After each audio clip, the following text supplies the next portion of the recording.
Good afternoon. My name is Carlin Bowman, and I'm a senior fellow here at AEI, and I'm very happy to welcome all of you to this book forum on Charles Murray's wonderful new book, The Curmudgeon's Guide to Getting Ahead, The Do's and Don'ts of Right Behavior, Tough Thinking, Clear Writing, and Living a Good Life. Charles has been a very important part of AEI for almost a quarter century, and in 2009, he received the Institute's highest honor, the Irving Kristol Award.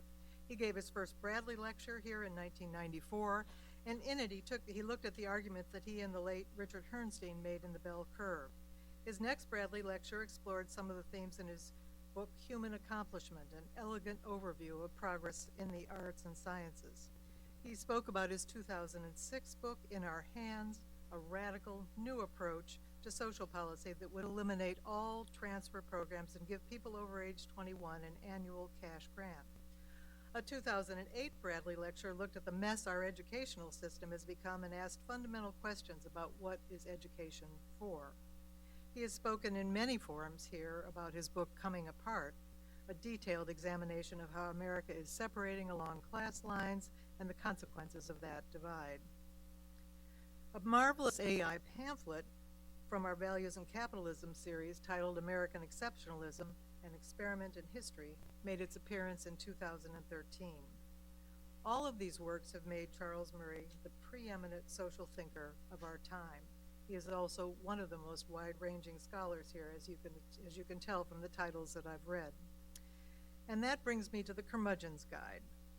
Charles, I wish I had had this book in my 20s.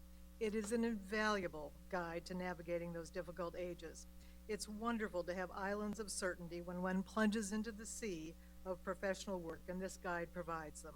The book began as a series of blog posts about grammar and usage for the AEI staff, written by AEI editors Christy Sadler and Hillary Waterman and other volunteers. Charles soon became a regular contributor, offering tips and tutelage.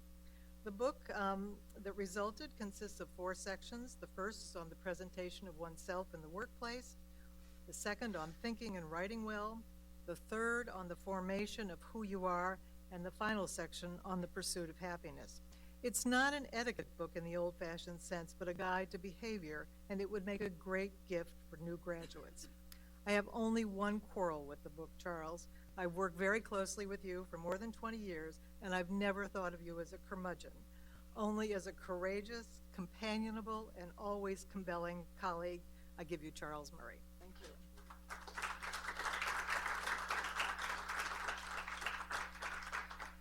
Thank you, Carlin. You know, after all the times I have stood at this podium in this room, I don't think I've ever taken the time to say a few words about Carlin Bowman. She's my boss. She's a really good boss, which is to say she lets me do whatever I want most of the time, unless it costs too much, in which she might put the reins on. She has been an absolutely integral part of what, not only the work that AEI does, but the spirit that animates AEI, and it's been a great privilege to work with you for these years. Also, Carlin, however, bears responsibility for the Curmudgeon's Guide. It was Carlin who said to me after I'd put in a number of the tips on the intranet, why don't you make a book out of this? So I did. And in doing so, I ended up writing some new tips. I ended up reorganizing them into the 4 sections that she mentioned. But that gives a lot more structure to the book than the book originally had. Originally, it was a chance to vent. There are a few things that really irritate me, as is true of all grumpy old men, of whom I am one. And I had a chance to say what those were. For example, tip number 3, I think it is, says, excise the word like from your spoken English. You know, like every third word, like say, like such and such. Don't do that anymore. Because even though you may have an IQ of 140 and have really brilliant things to tell the world, I can't stay in a conversation with you. My mind is whirling all the time saying, well, this person stopped saying like all the time. So I was having a great time saying those kinds of things, which were more on the order of satisfying myself than being helpful to my reader. But as time went on, I found myself starting to talk about some more important things. One of them, for example, came out in a form at AEI on the internet, which is not the same form as in the book. In the internet version, I pointed out where I first got the idea. It was when I was 11 years old, and I was delivering papers on my morning paper route. I can remember exactly what house I was in front of as I was thinking of this. And I said to myself, you know, if you don't start your career until you're 30 and you don't retire until you're 65, that gives you 35 years. That's enough. You don't have to start your career at 20. You can spend your 20s doing other kinds of things. There are not many epiphanies that you have at 11 years old that you still have when you're 71, okay? But that was an example of one which stuck with me. And I would preach it over the dining room table at our home to all 4 of our children. And actually all 4 of them followed the advice pretty much. And that's now in the book. And I think it speaks to some of the important ways in which you can get through this treacherous transition between the time you graduate from college and the time you're well established in your career. And so as time went on, the tips became more and more serious, taking on more and more important topics. And I will go through some of those, but I have to say this, 2 things. First, I had more fun doing this, just plain old fun, than any other book I can remember for a very long time. It's not the book that when I go to my grave will give me the most satisfaction. Something like The Bell Curve or Coming Apart or Human Accomplishment were long, intense, and I take great satisfaction in those. This was more like a bowl of great hot buttered popcorn, putting this book together. I have also been asked occasionally, is this an attempt to diss the millennials? Are you going to complain about the millennials? The answer to that question is not really. I think the millennials have come of age at a time when they have lived deprived childhoods in many cases. Namely, they have been the children of baby boomers. And baby boomers have raised them in ways which unfortunately have inculcated in them some of the things that baby boomers did themselves that were not the best possible things they could have done. Rather, it is a chance to talk to millennials, since I have 2 millennials as children, about how they can avoid some of the mistakes that I made, and maybe in a few cases take advantage of some of the things that went right. I'm going to run through some of the most important ones in my mind. I'm going to try to restrict the amount of time I spend to a little bit shorter time than I would ordinarily take in a lecture like this, because, look, everybody in this room is either in my target audience or is a parent, just about. There are a few of you in the middle, but there are a great many who fit into one of those 2 realms, meaning all of you have opinions on the kinds of things I'm saying. So when we finish the presentation, there is no stricture on please formulate your questions as questions.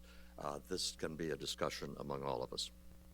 The first part of the book, which is the presentation of self in the workplace, has several of the kinds of pet peeves I have, but which are important for people just coming in the workplace to know, because you can laugh all you want at how silly these prejudices are, as in the case of not liking the word like, used as a verbal tick, but if the people who are giving you your job interview or the people who are writing your performance reviews share these things, it can be a real problem for you in getting ahead. So in the first section, there are other tips on such as, for example, regarding tattoos and piercings and hair of a color not known to nature. Don't especially try to reason with us.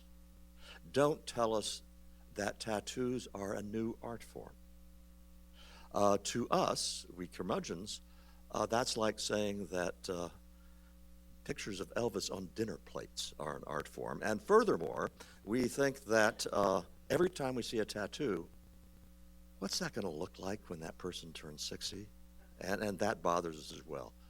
Similarly, for piercings, I understand that women have pierced their ears for millennia. That's so they can put beautiful earrings in their ears and adorn themselves. It has nothing to do with just punching a hole in yourself. There is no way in our view that a piercing can be anything other than disfigurement. Another one on that same score is stop reaching out and sharing. For heaven's sakes, Look, if you confide to your workmate that you have Tourette's syndrome and that accounts for some of your weird behavior, that's sharing, all right? But just saying that you're telling somebody something, that's not sharing, that's telling somebody something. Similarly, reaching out, if your workmate is troubled and you want to take him out for a chance to confide, that's reaching out.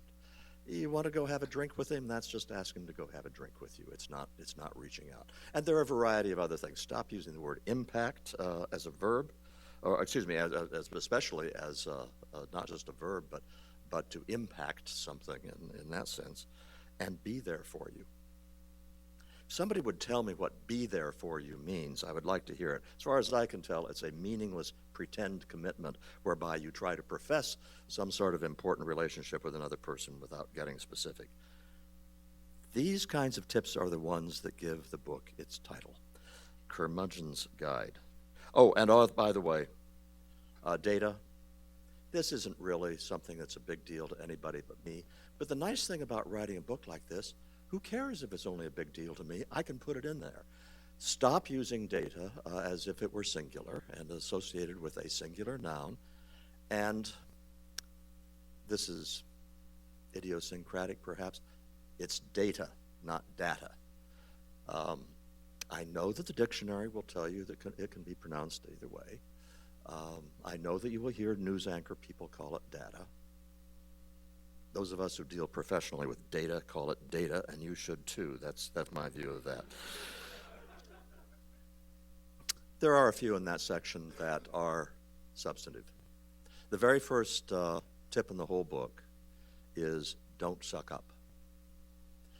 I know that sucking up has been widely touted as a way that not only you can get ahead, but is necessary to get ahead.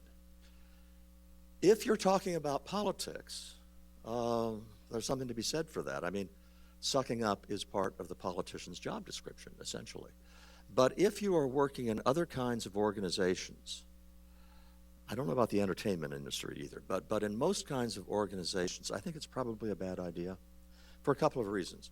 First is, if you're in an organization that is run by really good people, in my experience, the highly successful people in the places I've worked have been self-confident.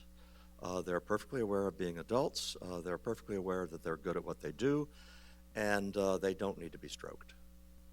And furthermore, they will detect sucking up. They will know it's happening. They are not going to respect you for it. On the contrary, they're going to downgrade you for it. The second reason not to suck up is it's just a terrible way to spend your work life. It's no fun. Ingratiating yourself with someone, even though you don't really mean it.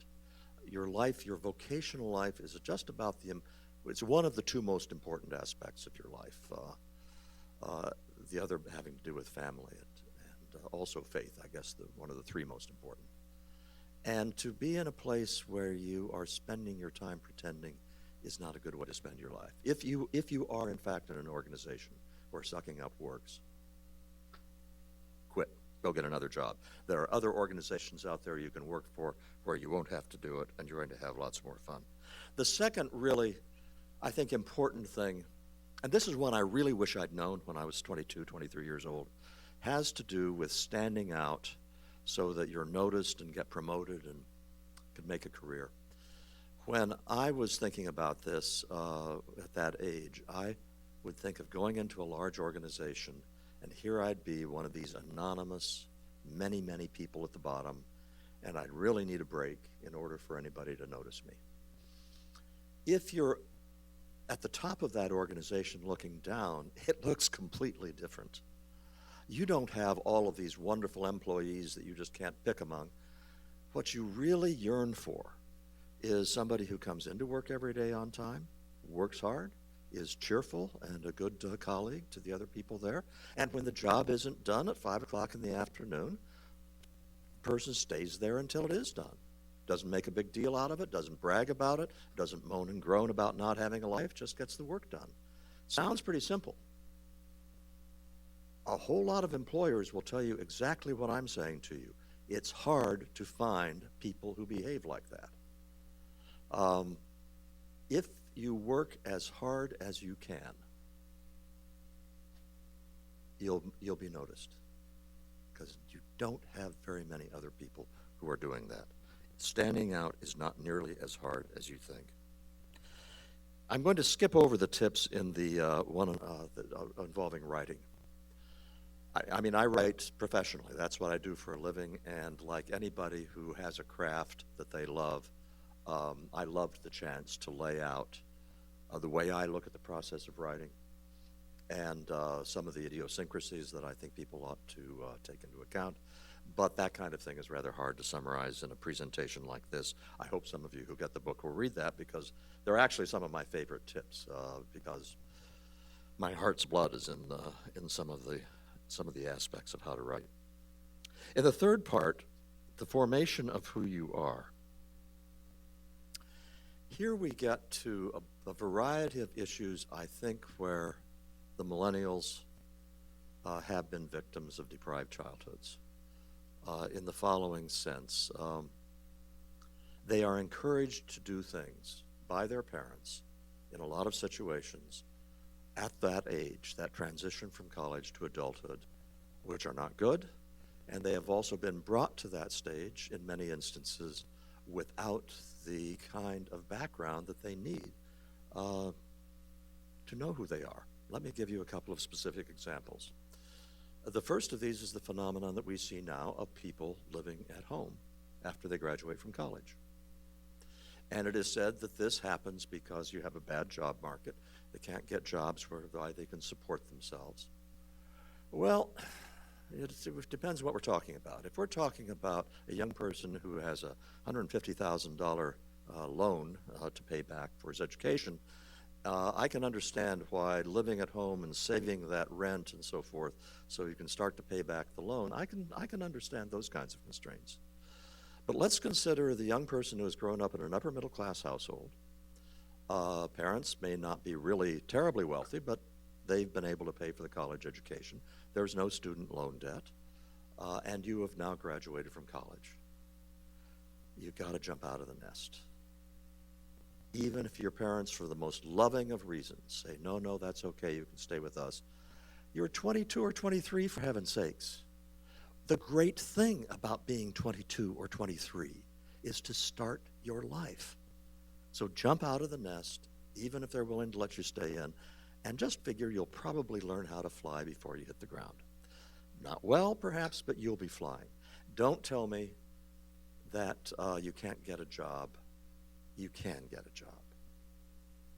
It may be as a barista, maybe for $10 an hour, you can find a job. I can't live on $10 an hour. I can't rent a, yeah, you can. You can't do that in Midtown Manhattan, that's true. You'd be better off working someplace where the cost of living is a little bit less, and you won't be living in grand style, but you can get together with one or two friends and share the rent. You can do a variety of things. You can live fine. What you can't do probably is live at the standard of living to which you have become accustomed with your parents. That's irrelevant. It's time to get out on your own. The second thing that millennials, I think, have a special kind of problem with, millennials from upper middle class homes who've had patient and understanding parents. They've had patient and understanding teachers. They've gone to colleges, which are oftentimes elite colleges, but in which the professors have wanted to be your buddies. When the paper wasn't turned in exactly on time, the fact that it was a little bit late didn't make any difference. And you have lots of res staff in the college that are tending to your every emotional need. College has, in many respects, instead of being a halfway house between adolescence and adulthood, has in recent decades become an institution designed to prolong adolescence. It's not your fault. That's the way colleges are run these days. But it leaves you with a problem. Another thing that leaves you with a problem is that if you have come all the way through college and you've never held a real job, you didn't deliver papers when you were 8 years old, you didn't babysit when you were 12 or 13 or 14, 15, You didn't clerk at a store. You didn't flip burgers. You didn't work construction in the summers. You didn't wait tables. You got internships. Affirmative action for the rich. Things from which you cannot get fired, okay? You came to AEI and met all the wonderful people at AEI, or you went to Brookings, or you went to the Museum of Modern Art. That's not a job. And so you find yourself in a job, and you've never held one before. You have never been in a supervisor-subordinate relationship. You have never had a situation where somebody was really gruff to you, where they peremptorily told you to do something. They didn't say please. When you didn't, they didn't say thank you. When you didn't get the work in on time, they didn't listen to the way that the dog really did eat your homework. Instead, they were unhappy because the work wasn't done, and they didn't care why it wasn't done. In some cases, you will, in fact, be in a job that has a bad boss, a boss who has made unreasonable demands, who has not given sufficient time to get the work done, who has been imprecise in giving directions, and you had good reason not to know how to. Yeah, there is such a thing as bad bosses, and it's important to recognize them and recognize it's their fault. But if you've never held a job before, and you're unhappy with your boss, you have to look deep within your soul and ask yourself whether you were a victim or whether you are a self-absorbed naive. And this gets to the question of being a hothouse flower. You can be absolutely sure that over the course of your life, you are going to be tested. You are going to run into situations where things get very bad and very hard, and it's going to be pretty miserable. You're going to be under a great deal of stress. That is going to happen. At that time, you really need resilience as part of your practice. In the same way you practice the violin or the piano, in the same way you practice a sport, you need to live your life at a relatively young age so that you build up your resilience, your ability to bounce back. I mean, the dictionary definition of resilience is this ability to be compressed and then to bounce back. It's quite possible, if you've grown up in a certain kind of environment these days, that you come to the age of 22 with the resilience of a Baccarat champagne flute, as opposed to a Super Bowl. And what you have to do, again, it's not your fault in many cases. It's just the way you've been raised. So you have to actively look for ways in which you can build up your resilience. And that means putting yourself in situations which take you way out of your comfort zone. And you have to do that yourself. How can you do it? I offer two alternatives in the book. I think the one I recommend the most emphatically is to join the military. And in many cases, I think that ought to be done before you go to college rather than after. My wife formerly was a teacher at Rutgers, where they had lots of working class kids who were paying their own way. She was teaching English literature, so it's not as if she was teaching a practical, vocational course. But I don't mean to wound you when I say that, Catherine, but she remarked that the students who were in that course, who were back from the military, they were older for one thing, they were more mature, they were more focused, they knew why they were in that course. As she also remarks, Henry James wasn't writing for 19-year-olds, and they weren't 19 years old anymore. They were much better able to take in the matter. So joining the armed forces is a really good way to do it. And if you think that doesn't fit in with your career plans, that it's going to delay you and the rest of that, I'll come back to that in just a second. But for right now, I'm saying you can be guaranteed of one thing. You will be put through situations that stress you, even if you don't have to go to a combat zone. And if you do have to go to a combat zone, you will really be put in situations that stress you. And at the end of that process, you will have a whole lot of resilience. Another thing you can do, and this is the course I took, the course I recommend for others, is buy a one-way airplane ticket to some interesting place in the world that you want to get to know. It has to be an alien place. Paris and London are out. You can't choose those as the place you go. Go to Constantinople, go to Addis Ababa, go to Bangkok. You buy a one-way ticket, you get off the plane, you have a couple of $1,000 to tide you over while you find a job, and then you find a job, any job, you stay there, you live there.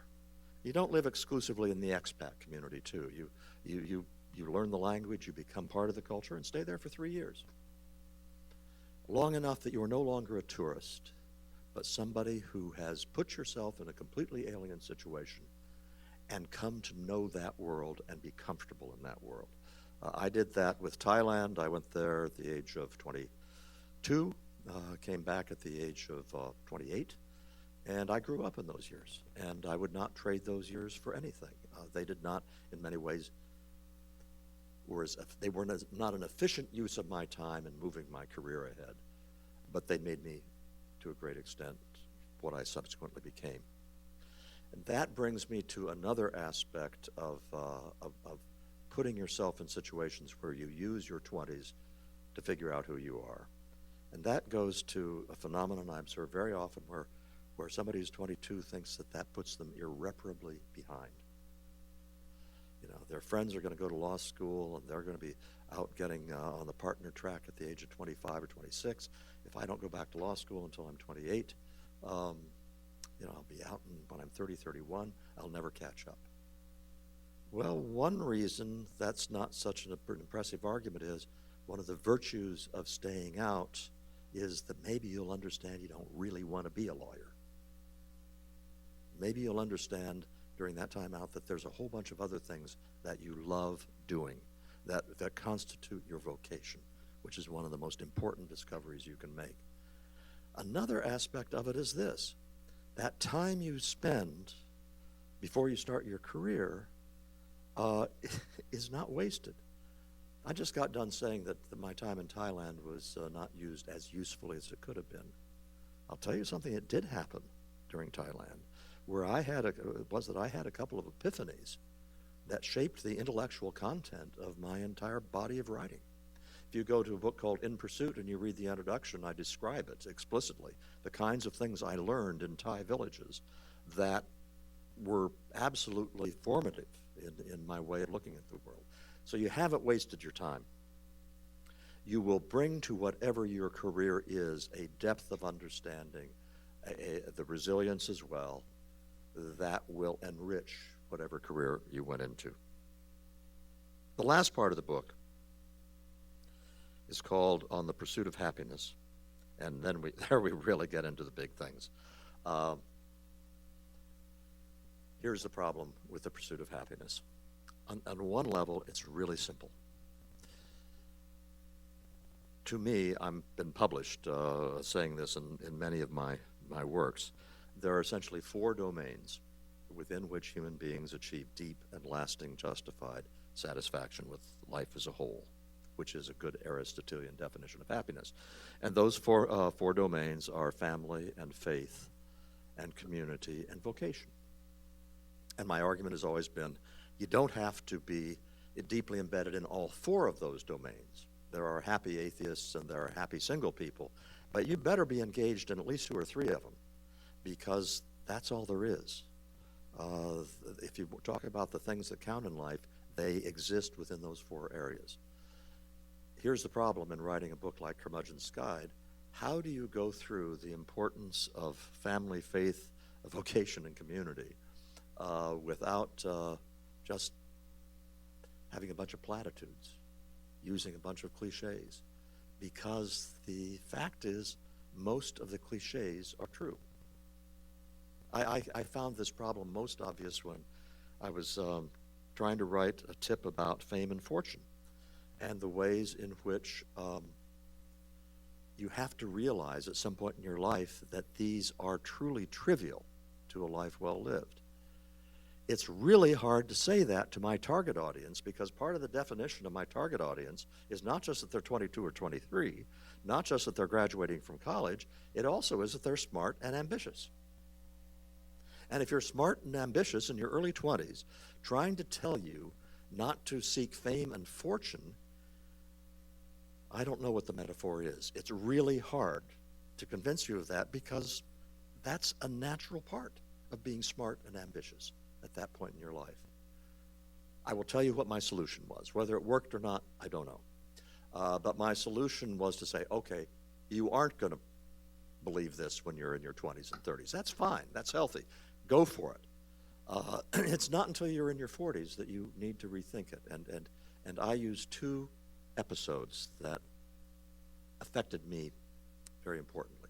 One was that there was a profile of David Geffen, the billionaire music producer, many years ago, 1980s.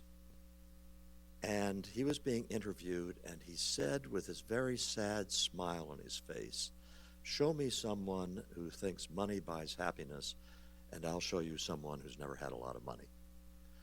It's the same thought as money won't buy happiness. But money won't buy happiness goes through your head without ever interacting with any brain cells whatsoever. Watching him say that, a man who obviously had a lot of money, who knew what he was talking about, hit home with me. The wisest thing that I have read about this was written by David Brooks in his recent book, The Social Animal, where David Brooks said, one of his characters in the book, he had a fictional character in his book, had a very successful career. She'd been CEO, she'd been a presidential assistant, she had been Secretary of Commerce, and he was saying at the end of her life, she realized that none of those things brought her happiness. What they did do was relieve her of ambition anxiety. This anxiety we have when we're pursuing fame and fortune of will we or won't we achieve it. Well, it does do that. Fame and fortune do relieve ambition anxiety. What you need to do if you've hit 40 years old and you have a vocation you love, you're raising a couple of terrific kids, you're married to your soulmate, you understand you're never going to be rich or famous, at that point, you've got to put aside the ambition society and realize how trivial fame and fortune are. That's how I tried to do it in the book. I will be very curious to find out whether it has any impact or not. I did the same things with talking about marriage. I did the same thing with talking about religion. And I guess I will conclude by referring to that. I'm in a peculiar position of first being an agnostic. I am genuinely an agnostic in that I do not have any kind of firmly held faith. But also, over the course of the last 20 years, realizing that it's important to take religion seriously. The observation here is that for the last 50 or 60 years, bright young college students have been systematically socialized to be atheists as intensely as they used to be socialized to be devout. When you get to a college campus, when it's a good selective college, and you're around other bright kids and a renowned faculty, it's in the air that smart people don't believe that stuff anymore. Religion is for the evangelicals and so forth, but smart people don't even think about it. And that's the whole thing. They don't even think about it because it's so obviously stupid. And so it's not a case that they have read Aquinas and said, no, I think he's wrong. They've never read Aquinas. They identify religion with the Sunday school stories that they were taught when they were 7 or 8 years old. They sure don't believe those anymore, and so they just don't think about it. My wife's experience, when she became in her late 30s after the birth of our first child, a Quaker, and has in the years since then become an increasingly serious Quaker, have given me a chance to watch as religion is taken seriously. And it has led me to conclude a couple of things that I try to communicate to my readers. One of these is that it's not a road to Damascus experience. To get inside the wisdom of one of the great religious traditions requires work. It requires as much intellectual effort as getting a law degree does. Second thing is that the more you are exposed to people who have taken religion seriously, the harder it is to say that there's nothing there. That there is on people who are wise in the ways of religion a kind of disquietingly confident sense of an underlying reality behind the world's great religious traditions that you are unable to perceive. And the third thing is that it's really important that insofar as faith is one of the major sources of lasting and justified satisfaction with life as a whole, you had better give it your best shot. So that it's okay to be an atheist or an agnostic. Don't be an unreflective atheist or agnostic. It is a long, long way from telling my target audience to stop using the word like to getting into issues of theology. And that shows the range of issues which I took on in the book. I rescued myself at the end from being too somber by having as my last tip, watch Groundhog Day repeatedly. As to why I gave that tip, well, if you're curious, I can tell you in the Q&A. It was great fun, Carlin. I'm glad you told me to make a book out of it, but whatever happens, you bear the responsibility. Thank you very much.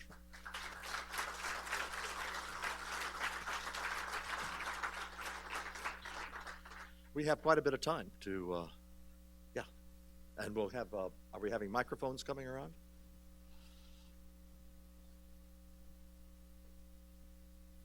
Well, thank you so much. I've heard you so many times here, and you're always excellent.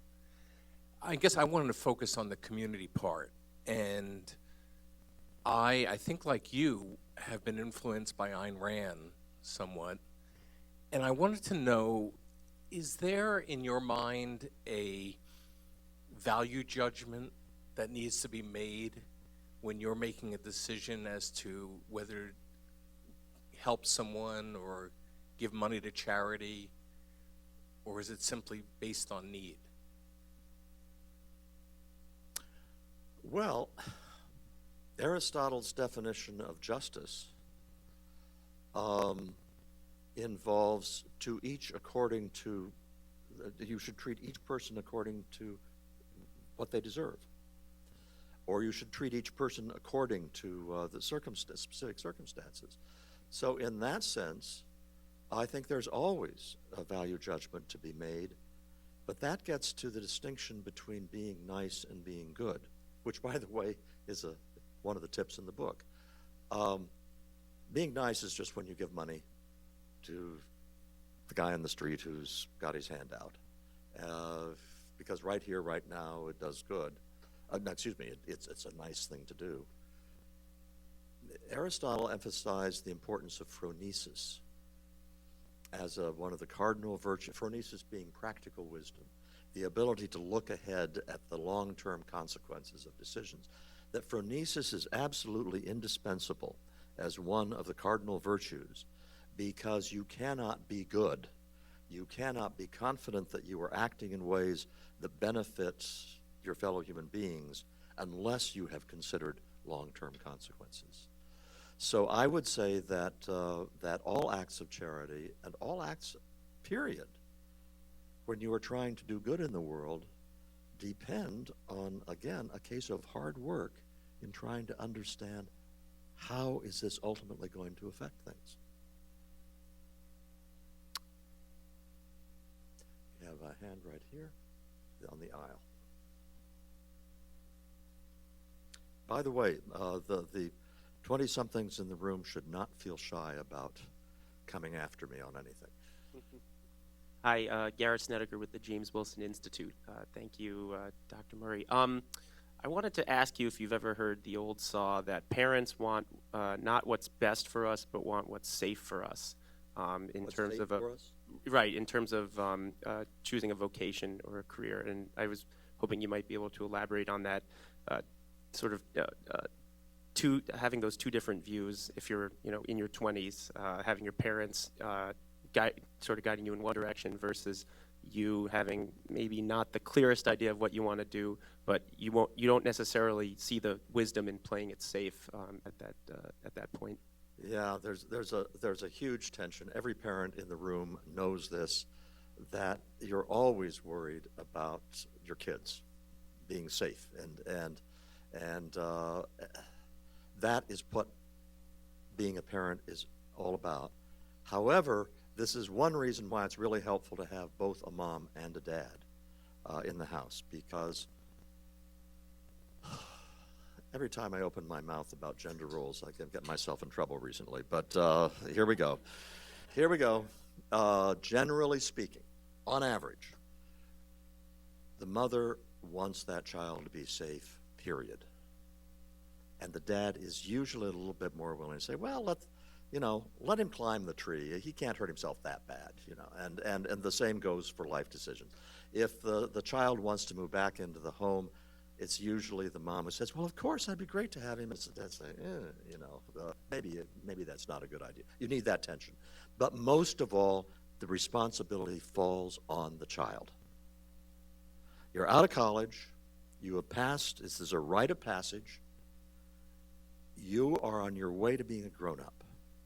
And your parents will, at this point, want you to do things that are safe for you, that you may say to them, I love you very much, and I'll be as careful as I can, but I got to grow up. It's on you to do that. Now, at the back of the room there. Yep, it's coming over. There it is. Oh, thank you. Thank you so much. Thank you very much. I'm curious, could you give us some examples of how you've tried to take religion seriously, other than possibly an intellectual dive in? And also just what you said about phronesis. I'm very fascinated in the differences in how the liberal brain works and the conservative brain. And David Horowitz said, I'm not sure when, that one of the trouble, sort of like a Reagan thing, the trouble with liberals is they don't really see consequences. Often they don't see the bigger picture, the wider canvas. And I just was wondering whether you could comment on that also. Okay, we started about how does somebody like me take religion seriously? For one thing, I have for 20 years attended a Quaker meeting, not as regularly as I should, but have attended with my wife and children. Another thing that I do is I read a lot. There are lots in the books in the house that most of which have been bought by my wife, but a whole bunch of which look interesting to me, and so I read.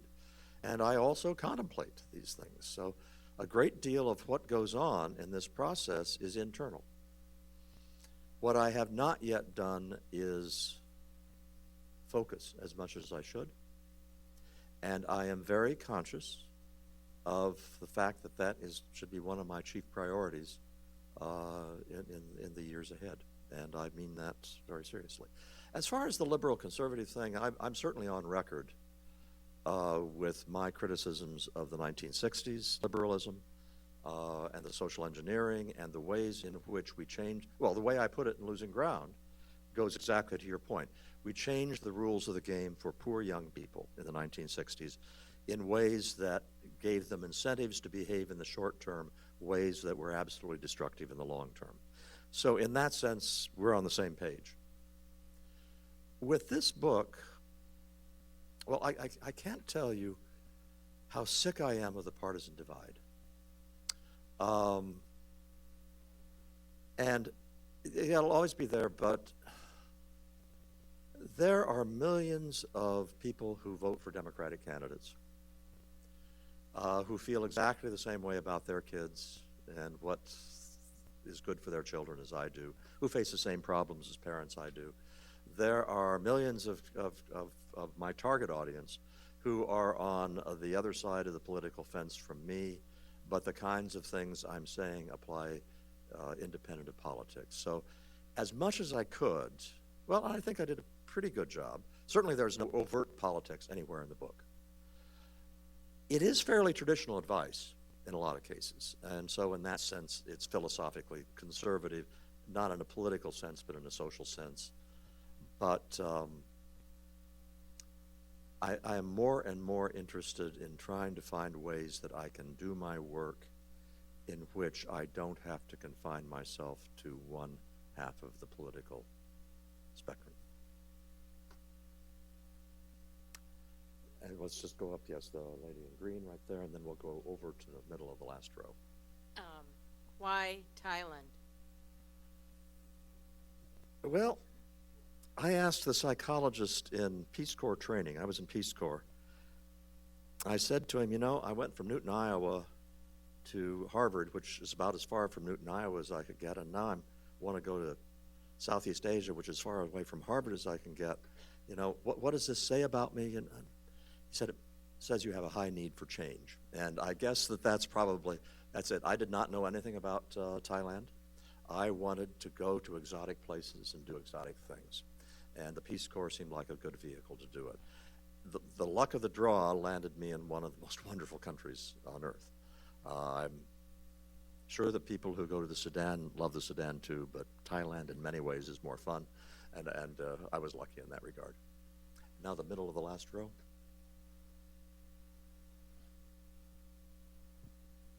Hi there. I'm just wondering, can young people take your advice not to seek fame and fortune seriously?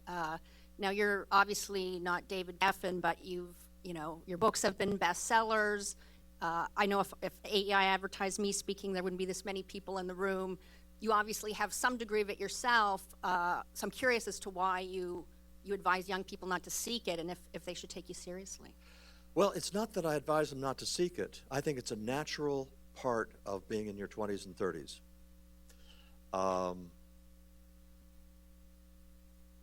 I'm saying there will come a time in your life when the odds are you're going to have to say you aren't going to be rich or famous. Certainly there came a time in my life when I said you're never going to be rich. And I was never going to be famous in the sense of having people, come up to me in restaurants, which sounds to me like one of the worst aspects of being famous. But anyway, there will come a time in your life when some of your dreams, are not going to come true. And those dreams had to do with fame and fortune. And that time in your life must come when you say, you know what? It's not that big a deal. In fact, it's not a big deal at all. I think there's nothing sadder in Washington, D.C., and you see a lot of it in Washington, D.C., of somebody who was once a senator or a congressman or a cabinet secretary or somebody trying desperately to hang on to the fame. You see it also, I'm told, in Hollywood and the entertainment industry big time. Those people I feel sorry for, because it doesn't require discipline to put away this yearning for fame. It requires an understanding of how empty it really is. Front row. Hang on just a second, please. Thank you for your interesting and thoughtful presentation. My name is Abraham Abidor.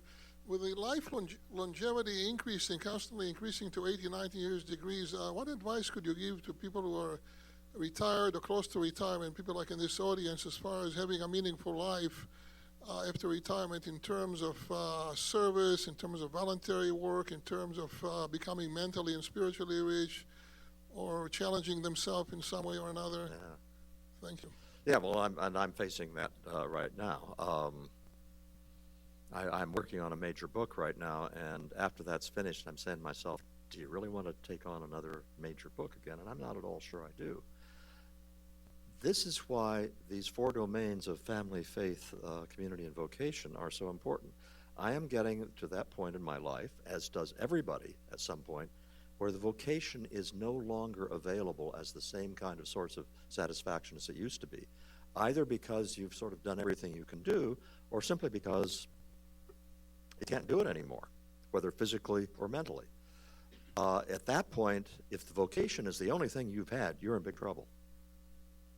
If, on the other hand, you have children and grandchildren and a spouse, that's a whole bunch of connections right there. If you are actively engaged in a faith tradition, that's a whole community unto itself. If you are part of a geographic community where you are a known quantity, where you have roots, where you have connections, that is still, even as you get older, not only is it still a source of satisfaction, it's a greater source of satisfaction than it used to be. So that's one of the reasons, that's a main reason for your old age, that you better not have pinned your satisfactions to life on just one of those domains. If you have that network, if you have those different pools into which you can tap, I don't think that there's a problem in spending old age in a satisfying way. That's probably being too Pollyannish about it, because there is diminishment of all sorts of our physical and mental abilities as we get old. On the other hand, there can be enhancement of others. And those others are family, community, and faith. Yes. Thank you. I'd like to respond directly to what the point that you made about Thailand. I've just returned from South Korea, where I spent the last 2 years teaching English, managing an NGO on the side. So I completely love your story. My question is, how would you, or perhaps how did you, after Peace Corps, respond to the curmudgeonly question, "Great, you're back, so now when are you going to get a real job?" I evaded that by getting a real job while I was still over there. Peace Corps is 2 years long. And after that was over, I stayed in Thailand.